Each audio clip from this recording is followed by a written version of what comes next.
आदाब नाजरीन, आप देख रहे हैं उर्दू दुनिया का नंबर 1 न्यूज चैनल। जी सलाम, आपसे मुखातिब हूं मैं शहबाज। सलाम दक्कन की शुरुआत करते हैं अहम खबर के साथ। कर्नाटक में जारी सियासी नाटक खत्म होने का नाम नहीं ले रहा है। येदियुरप्पा कैबिनेट की तौसीक के कुछ दिनों बाद से ही पार्टी एमएलए की नाराजगी बढ़ने लगी है। हालांकि खुलकर बोलने को कोई तैयार नहीं है, लेकिन जराये के हवाले से खबर यह मिल रही है कि पार्टी के 15 से 20 एमएलए नाराज चल रहे हैं। और खबर तो यहां तक की है कि सीनियर वजीर जगदीश शेट्टार के रिहायशगाह पर इन लोगों की मीटिंग भी हुई है, जिसमें हुकूमत के खिलाफ सख्त रुख दिखाया गया है। अरकान ने सीएम के बेटे को सुपर सीएम तक कह डाला है और इस बीच कांग्रेस ने पार्टी लीडरान के साथ मीटिंग कर हालात का जायजा लिया। उनका कहना है कि करप्शन के सहारे बनाई गई हुकूमत ज्यादा दिन तक चलने वाली नहीं है। वैसे भी येदियुरप्पा ने आज तक किसी हुकूमत की मुद्दत पूरी नहीं की है।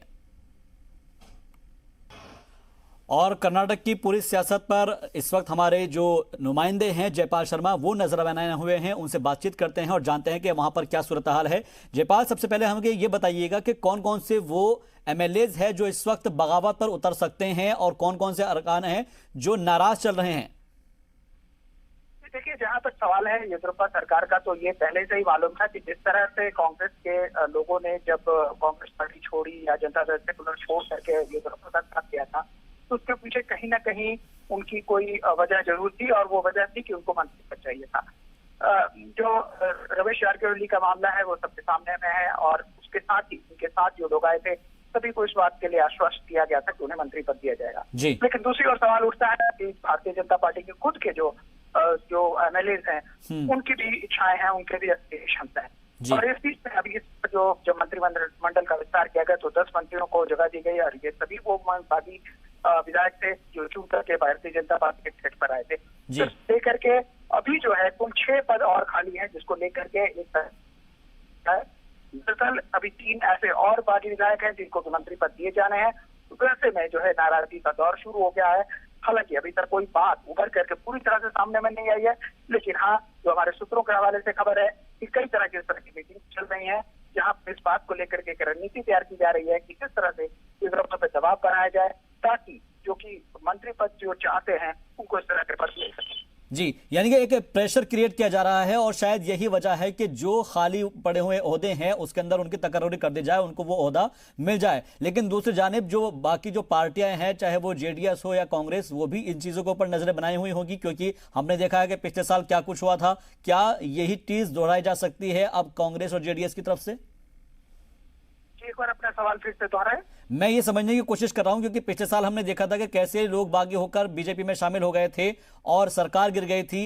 क्या अब दोबारा से फिर वक्त करवट बदल रहा है, और क्या कांग्रेस के जो विधायक है, जो एमएलएज हैं, या फिर जेडीएस के एमएलएज हैं, वो इस पर नजर बनाए हुए हैं इसी तरह के?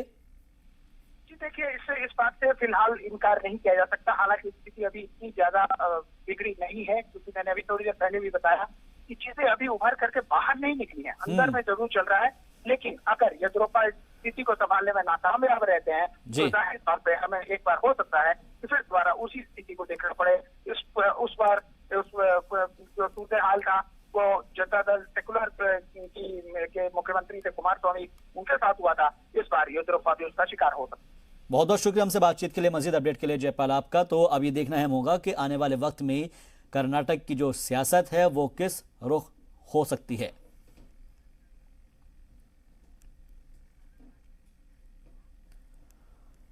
अमेरिका के सदर डोनाल्ड ट्रंप 24 फरवरी को अहमदाबाद के दौरे पर आ रहे हैं, और उनकी सिक्योरिटी का सामान लेकर अमेरिकन डेलीगेशन का पहला प्लेन अहमदाबाद पहुंच चुका है। चलिए आपको बताते हैं कि ट्रंप की सिक्योरिटी के लिए आखिर क्या स्पेशल प्लान तैयार हुआ है।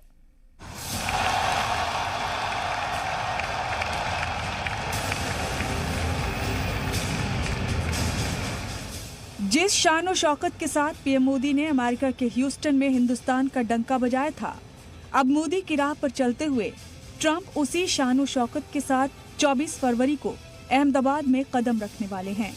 और इस खास मेहमान के आने की बेचैनी का अंदाजा आप लगा सकते हैं कई दिनों से चल रही इन तैयारियों को देखकर। चलिए आपको बताते हैं कि ट्रंप की सिक्योरिटी के लिए क्या खास इंतजाम किए जा रहे हैं। अमेरिकन डेलीगेशन का पहला प्लेन सिक्योरिटी का सामान लेकर अहमदाबाद एयरपोर्ट पर पहुंचा है। इस प्लेन से अमेरिकी sniper, fire safety system, spy camera, marine commando Ahmedabad लाए गए हैं, जिन्हें 5 स्पेशल कंटेनर में रखकर अहमदाबाद के हयात होटल तक पहुंचाया गया है। इस प्लेन में यूएस सिक्योरिटी एजेंसी के ऑफिसर और सीक्रेट सर्विस एजेंट भी आए हैं, जो हयात होटल में ही रुकेंगे। ट्रंप की सिक्योरिटी में 200 अमेरिकी सिक्योरिटी गार्ड्स जिम्मेदारी संभालेंगे। सदर ट्रंप की सिक्योरिटी में कहीं कोई रत्ती भर भी कमी न रह जाए, इसके लिए पूरा इंतजामिया एक्टिव हो गया है। 24 फरवरी को 3 घंटे तक एयर ट्रैफिक बंद। 7 सतही सिक्योरिटी घेरे में रहेंगे सदर ट्रंप और पीएम मोदी। लगातार हेलीकॉप्टर से की जाएगी पेट्रोलिंग। नमस्ते ट्रंप प्रोग्राम के लिए करीब 1000 एनआरआई मौजूद रहेंगे। ये सभी ट्रंप के इस्तकबालिया प्रोग्राम के बाद बैरून मुल्क लौटेंगे। इस प्रोग्राम के लिए अहमदाबाद में चल रही तैयारियां तकरीबन पूरी हो चुकी हैं। अब अहमदाबाद के लोगों को इंतजार है अमेरिका के सदर को नमस्ते ट्रंप कहने का। ब्यूरो रिपोर्ट, जी मीडिया। आंध्र प्रदेश की ज्वाइंट एक्शन कमीशन के ख्वातीन का एक ग्रुप आज बीजेपी के रियासती लीडरान से मुलाकात कर राजधानी का मुद्दा उठाता नजर आया, जहां रियासती हुकूमत की जानिब से 3 राजधानियों की तजवीज़ के खिलाफ जैक के बैनर तले लगातार मुजाहरे हो रहे हैं, जिसमें अपोजिशन जमात टीडीपी के अलावा दीगर पार्टियां भी हिमायत देती नजर आ रही है। इसी गरज से आज ख्वातीन का एक वफ्द बीजेपी के रियासती सदर से मुलाकात कर अपनी बात रखता नजर आया और इसके बाद रियासती सदर ने उनके मुतालबे की हिमायत का ऐलान किया है। शाहीन बाग मामले में सुप्रीम कोर्ट के जरिए सालिसी कमेटी के रुकन बनाए जाने के बाद अब लोगों की नजर मुजाहरे पर मरकूज हो गई है। अदालत की हिदायत के बाद भी सियासी जमातें अपने स्टैंड पर कायम है, लेकिन ख्वातीन एहतजाजी असल मुद्दे पर बात करने की बात करती नजर आई है। एक रिपोर्ट देखिए।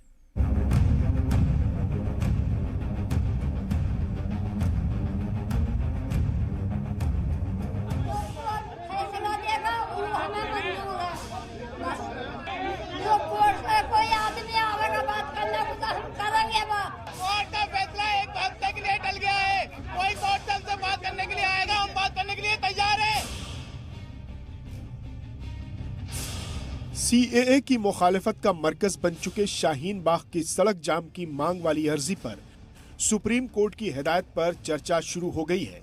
अदालत की जानिब से मुकर्रर किए गए वफ्द में शामिल वजाहत हबीबुल्लाह ने इंसानी हुकूक पर बात करने का इशारा दिया है।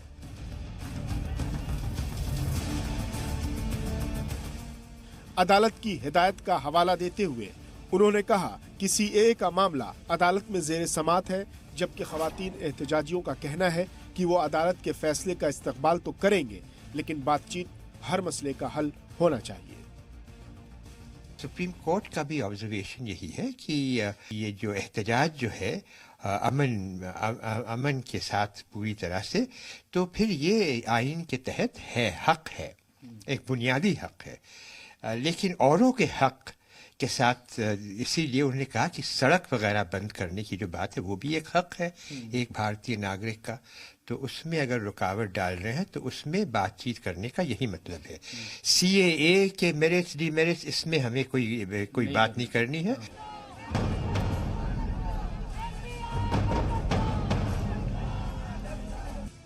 सुप्रीम कोर्ट की हिदायत के बाद भी बीजेपी अपने पुराने रुख से पीछे हटने को तैयार नजर नहीं आती, जबकि कांग्रेस बीजेपी लीडरान के बयानात पर सवाल उठाने लगी है। रंजीत रंजन ने दिल्ली असेंबली इलेक्शन के दौरान शाहीन बाग को तशहीर का मुद्दा बनाने पर तंज किया। अदालत के साथ ही सियासतदान और सालसी की कोशिशों के बीच एहतजाजी इस मसले को रास्ते से जोड़ने पर नाराज हैं। उनका कहना है कि किसी भी जरूरियात के लिए वो खुद सहूलियात फराहम करा रहे हैं, ऐसे में सिर्फ एक इशू पर बात कैसे हो सकती है। शाहीन बाग मुजाहरे को सियासतदान भले ही एक खास मजहब का आंदोलन बताते रहे, लेकिन यहाँ पहुँचने वाले सभी समाज के लोग आपसी भाईचारे का पैगाम देते रहे हैं। वो लोग भी अदालत से पूरे मामले पर गौर करते हुए कोई बेहतर हल निकालने की मांग कर रहे हैं। शाहीन बाग मामले पर सुप्रीम कोर्ट ने मरकजी और रियासती सरकार को मुतबादिल पर गौर करने को कहा है।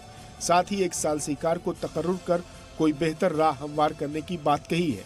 इस दौरान अदालत ने लोगों के एहतजाज पर किसी तरह का रद्द-ए-अमल नहीं किया। अदालत की हिदायत को दोनों फरीक अपने अपने चश्मे से देख रहे हैं, जबकि अदालत उज़्मा कानूनी चश्मे से। ब्यूरो रिपोर्ट, जी मीडिया।